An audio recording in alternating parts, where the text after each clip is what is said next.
하나님의 말씀. 요한복음 15장 3절에는 너희를 깨끗하게 씻을 수 있다라고 기록되어 있습니다. 당신의 영혼을 깨끗이 씻으십시오. 그런 건 없어요. 어떤 세제회사도 몸속에 넣어서 영혼을 씻을 수 있는 비누를 발명한 적은 없으니까요. 오직 하나님의 말씀만이. 요한복음 17장 17절은 여러분이 하나님의 말씀으로 거룩하게 된다고 말합니다. 그러므로 여러분은 매일 시간을 내어 말씀을 읽을 뿐만 아니라 하나님의 말씀을 묵상해야 합니다. 우리 대부분은 마치 동화책을 읽듯이 그 단어를 읽습니다. 그것은 당신의 영혼에 아무런 도움이 되지 않습니다. 여러분은 하나님의 말씀을 묵상해야 합니다. 하나님의 말씀을 묵상하십시오. 씹으세요. 곰곰이 생각해 보세요. 곰곰이 생각해 보세요. 그것들을 깊이 연구하십시오. 단순히 유명 신학자들이 쓴 주석만을 언급하는 것이 아닙니다. 괜찮긴 하지만 그게 첫 번째 해결책이 되어서는 안 됩니다. 가장 먼저 의지해야 할 곳은 성령님입니다. 성령님께 가르침을 구하십시오. 하나님의 말씀을 밤낮으로 묵상하십시오. 그러면 당신의 영혼은 씻겨집니다. 그 과정을 통해 당신은 매일 물로부터 태어납니다. 매일 목욕이나 샤워를 하는 것과 마찬가지죠. 두 번째 절차입니다. 성령으로부터 태어났다. 디도서 3장 5절 우리가 행한 의로운 행위로 말미암은 것이 아니요 오직 그의 자비하심으로 말미암아 우리를 구원하셨으니 곧 중생의 씻음과 성령으로 새롭게 하심으로 된 것이라. 그래서 두 번째 단계인 성령으로 거듭 일어나는 것은 성령께서 우리 안에서 중생과 갱신의 역사를 통해 행하시는 씻음입니다. 그렇다면 이 두 가지 과정은 무엇일까요? 재생이란 더 나은, 더 높은 또는 더 가치 있는 상태로 회복되는 것을 의미합니다. 지금 우리는 매우 어려운 상황에 처해 있습니다. 아담은 아주 높은 곳에 있었어요. 그가 죄를 지었을 때 그는 루시퍼가 천국에서 떨어진 것처럼 비참하게 떨어졌습니다. 아담이 바로 그렇게 타락한 거예요. 루시퍼가 천국에서 떨어진 것과 비슷하게. 하나님은 원래 하나님의 형상과 모습을 온전히 지닌 하나님의 아들이셨으나 타락하여 부패한 본성을 받아들이게 되셨습니다. 그러므로 이제 성령께서는 우리를 거듭나게 하셔서 아담의 원래 죄 없는 상태로 되돌리십니다. 아담의 본래 영광스러운 상태. 그래서 우리가 지금 있는 곳보다 더 나아지고 더 높은 곳에 도달하고 더 가치 있는 존재가 되도록 말입니다. 이것이 첫 번째 작업입니다. 두 번째 작업이 재개됩니다. 성령께서 새롭게 하십니다. 갱신한다는 것은 무슨 뜻인가요? 새 것처럼 만든다는 뜻입니다. 원래의 신선함을 되찾았습니다. 본래의 활력 또는 완벽함, 즉 본래의 완벽함으로 복원되었습니다. 이것은 어떻게 이루어지는가?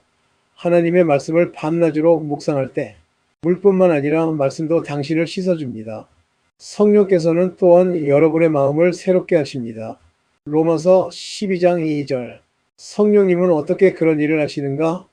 성경은 하나님의 말씀으로 마음이 새롭게 될 때 그분이 당신의 마음을 변화시키신다고 말합니다. 그러므로 여러분이 하나님의 말씀을 묵상할 때 성령님께서 여러분의 마음을 변화시키십니다. 여러분의 마음은 그리스도 예수의 마음과 같이 본래의 모습으로 새롭게 되었습니다. 빌립보서 2장 5절 그리스도의 마음을 너희 안에 품으라.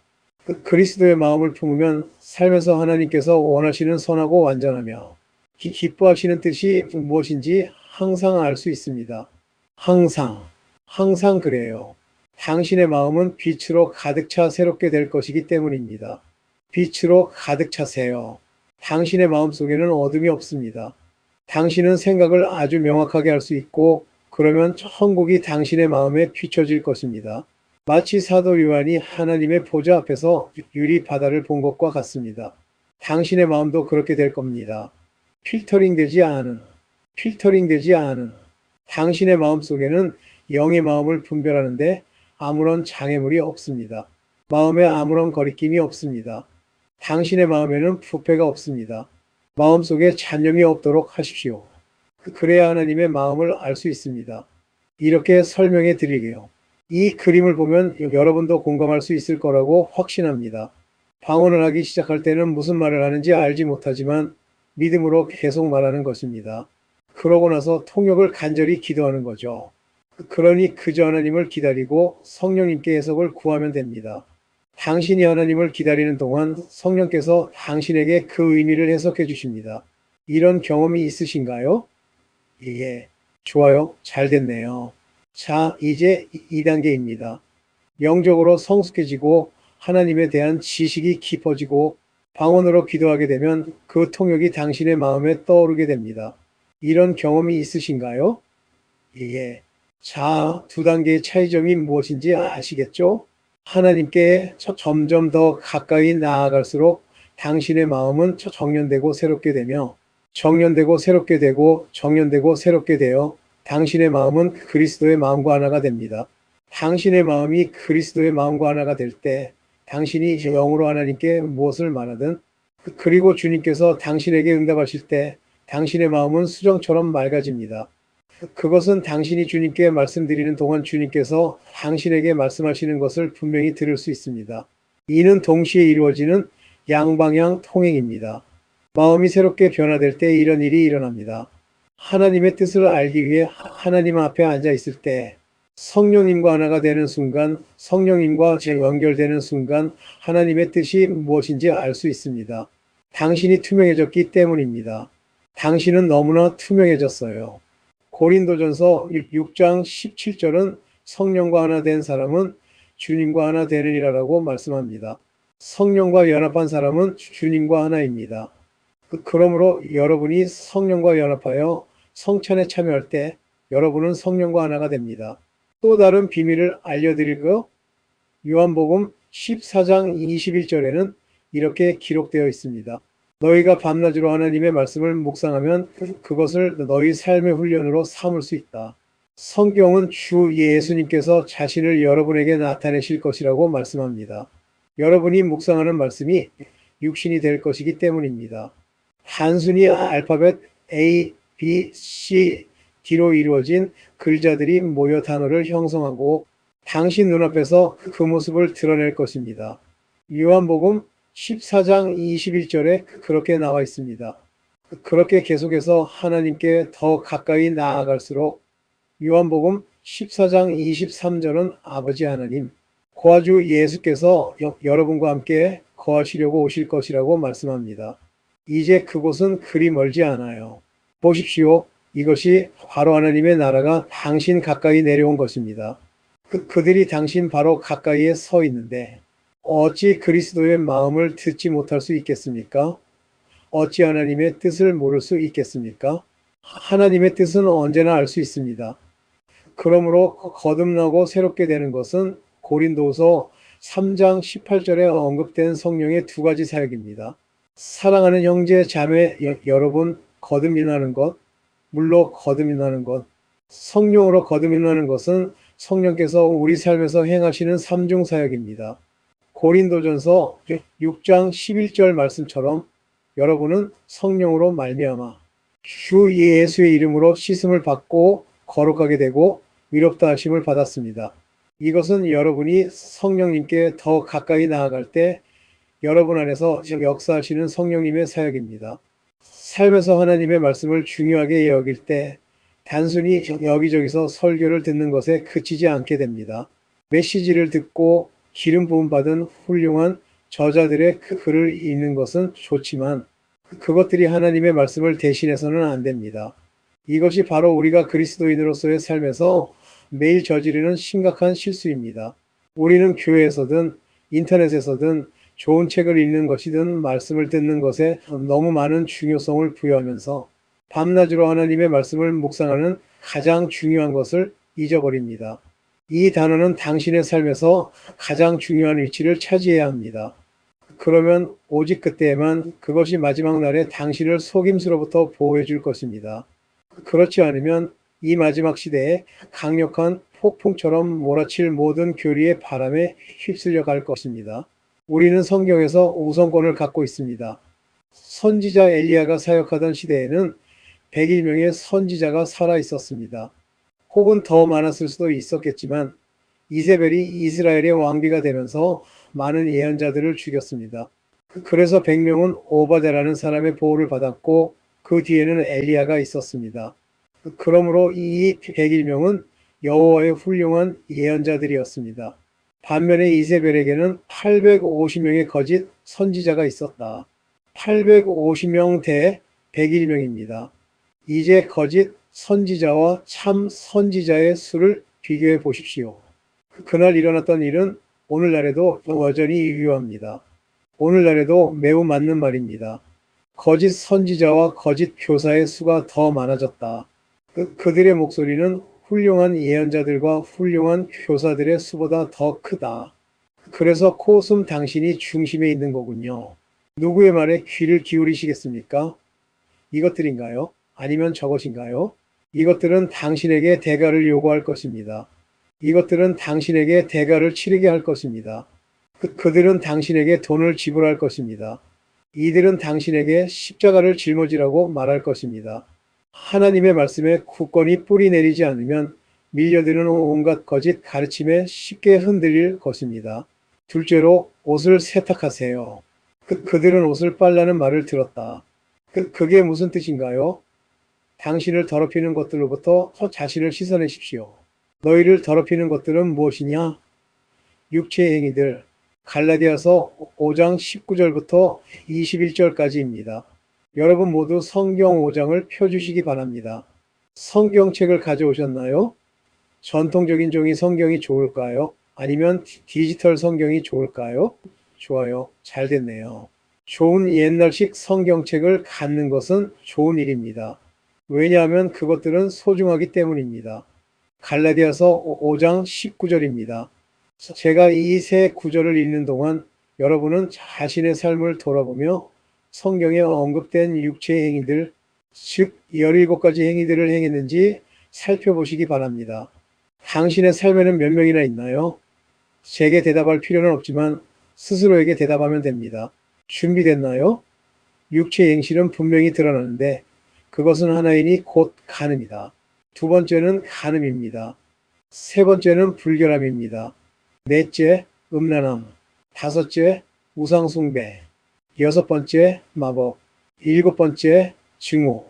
여덟 가지 주장. 아홉 번째, 질투. 10. 분노의 폭발. 11. 이기적인 야망. 12. 불화. 13. 이단. 14. 시기. 15. 살인. 16. 술 취함. 17. 방탕함. 그리고 이와 같은 것들은 내가 미리 너희에게 말했듯이, 과거에도 말했듯이 지금 있는 사람들은 마지막 구절에 주의를 기울여야 한다. 그러한 일을 행하는 자들은 하나님의 나라를 상속받지 못할 것이다. 자, 이제 질문은 이것입니다. 17가지 중 당신의 삶에서 몇 가지를 찾을 수 있습니까? 그리고 저는 확신합니다. 당신이 진심으로 자신에게 솔직하다면 인생에서 한 명 이상의 그런 사람을 찾을 수 있을 겁니다. 제 말이 맞죠? 여러분? 그러니까 하나 이상이라는 거죠. 적어도 한 명은 거기에 있을 겁니다. 성경은 이렇게 말합니다. 21절 마지막 구절을 보십시오. 그런 일을 행하는 자들은 하나님의 나라를 상속받지 못할 것이다. 이는 과거에 당신이 육체의 그런 행실을 행했을 수도 있다는 것을 의미합니다. 하지만 오늘부터는 모든 것을 끝내야 합니다. 오늘부로 모든 것이 끝납니다. 만약 여러분이 마침표를 찍지 않고 계속해서 그런 행동들을 한다면 여러분은 하나님의 나라를 상속받지 못할 것입니다. 몸을 씻으십시오. 육체의 그런 행위들은 영혼을 더럽힙니다. 그들은 너희 몸을 더럽힌다. 그것들은 당신의 몸을 부패시킵니다. 둘째로 씻는다는 것은 삶 속의 우상들을 없애는 것을 의미하기도 합니다. 창세기 35장 2절 하나님께서 야곱에게 말씀하셨습니다. 베델로 가서 거기서 나를 찾아 제단을 쌓고 나를 경배하라. 어떤 의미에서 베델에 가는 것은 하나님의 나라에 들어가는 것과 같았습니다. 그는 제단을 쌓고 하나님을 예배하며 하나님을 찾을 것이기 때문입니다. 그는 하나님과의 만남을 갖게 될 것이었다. 그래서 그는 하나님의 나라에 가기 전에 베델에 가야 했습니다. 자, 야곱이 가족에게 뭐라고 말했는지 보세요. 그는 자기 가족과 함께 있는 모든 사람에게 말했습니다. 너희 가운데 있는 이방 신들을 버리라. 너희 자신을 정결하게 하고 옷을 갈아입으라. 정결하게 하고 몸을 씻으라. 옷을 갈아입으라. 이방 신들 곧 우상들을 버리라. 고린도후서 6장 16절은 우상은 하나님의 성전에 있을 곳이 없다고 말합니다. 하나님의 성전이 우상과 무슨 관계가 있겠습니까? 너희는 살아계신 하나님의 성전이기 때문이다. 하나님께서 말씀하시기를 내가 그들 가운데 거하고 그들 가운데서 행하리라. 나는 그들의 하나님이 되고 그들은 나의 백성이 되리라. 당신 마음속에 우상이 있는 곳은 어디인가요? 여러분은 하나님의 성전입니다. 어떻게 당신 안에 우상이 있을 수 있습니까? 당신 마음속에 우상이 있습니까? 이 질문을 하면 대부분 여러분은 숨겨진 종교에서 나오는 우상들을 떠올리며 아니요. 저는 우상을 숭배하지 않습니다. 라고 대답할 것입니다. 그러나 에베소서 5장 5절은 탐심은 우상 숭배이다라고 말합니다. 탐욕, 그러니까 저게 바로 우상이에요. 그래서 우리 안에는 많은 우상이 존재합니다. 교회는 우상이 될 수 있다. 사역이 우상이 될 수 있다. 성령의 은사도 우상이 될 수 있다. 당신은 그들을 너무 숭배한 나머지 성령을 놓치고 있습니다. 그런 생각은 전혀 안 해봤지. 그렇지? 이제 기억나네요. 이건 공개된 내용이라 인용할 수 있어요. 여러분 모두 벤이 흰 목사님을 아시리라 확신합니다. 그래서 그는 굿모닝 성령님이라는 책을 썼습니다. 그 책 읽어보셨어요? 제가 지금부터 나눌 내용은 그의 책 굿모닝 성령님에 나오는 내용입니다. 그래서 그는 사역의 절정기에 복음을 전파하기 위해 온 세상을 누비며 매우 바빠졌습니다. 어느 날 그가 설교를 하기 위해 강단에 오르려던 참에 성령님 저에게 기름을 부어주소서. 성령님 제게 오소서. 라고 기도했습니다. 그가 그렇게 기도하고 있을 때 성령께서 그에게 말씀하셨습니다. 성령의 음성이 들려왔습니다. 성령이 내 위에 임하기를 기도하지 마라. 너를 떠난 성령이 돌아오기를 기도하라. 그는 충격을 받았다. 이 내용은 그의 책에 나와 있습니다. 저는 한마디도 덧붙이지 않을 겁니다. 저는 단어를 하나도 빼지 않을 거예요. 그는 충격을 받았다. 그는 성령께 당신이 저를 버렸다는 게 무슨 뜻입니까? 라고 물었습니다. 네, 그분이 이렇게 말씀하셨어요. 당신이 젊었을 때 육체적으로 젊었다는 게 아니라 정말 젊었을 때 말입니다. 사역을 시작할 때 당신은 하나님을 찾는 데 많은 시간을 보냈습니다. 하지만 인기를 얻게 되자 당신에게 기름 부으신 주 하나님을 잊어버렸습니다. 당신은 은사만으로 대중 앞에 설 수 있다고 생각했습니다. 저를 필요로 하지 않았습니다. 그래서 저는 당신을 떠났습니다. 그러자 그는 얼굴을 땅에 대고 엎드려 회개하고 울었습니다. 그리고 그의 남은 모든 모임을 취소했습니다. 그는 얼굴을 땅에 대고 엎드려 성령이 다시 임할 때까지 하나님을 찾았습니다. 보세요. 기름 부음을 우상하고 은사를 우상하는 것입니다. 벤이 흰 목사가 하나님께 특별히 기름 부음을 받았다는 사실을 부인할 수 없겠죠. 자, 제가 쇼를 던진다고 해서 아무도 넘어지지는 않을 겁니다. 웃음 그렇죠? 제가 아무리 노력해도 쇼를 던진다고 해서 아무도 넘어지지 않을 겁니다. 제가 손을 흔든다고 해서 아무도 넘어지지 않을 겁니다. 그렇죠?